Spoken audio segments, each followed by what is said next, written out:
اسی نے انسان کو ٹھیکرے کی طرح کھنکھناتی مٹی سے بنایا اور جنات کو آگ کے شعلے سے پیدا کیا، تو تم اپنے پروردگار کی کون کون سی نعمت کو جھٹلاؤ گے؟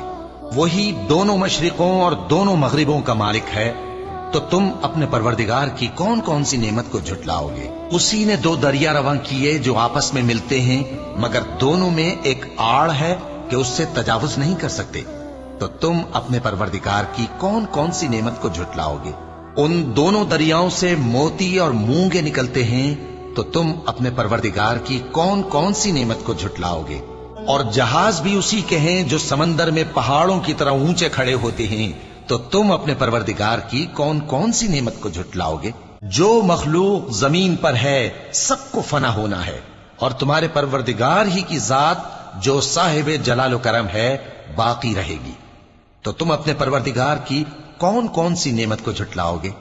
آسمان اور زمین میں جتنے لوگ ہیں سب اسی سے مانگتے ہیں، وہ ہر روز کسی نہ کسی کام میں ہوتا ہے، تو تم اپنے پروردگار کی کون کون سی نعمت کو جھٹلاؤ گے؟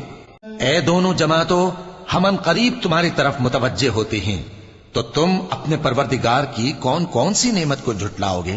اے گروہ جن و انس، اگر تمہیں قدرت ہو کہ آسمان اور زمین کے کناروں سے نکل جاؤ تو نکل جاؤ، اور زور کے سوا تو تم نکل سکنے ہی کہ نہیں، تو تم اپنے پروردگار کی کون کون سی نعمت کو جھٹلاؤ گے؟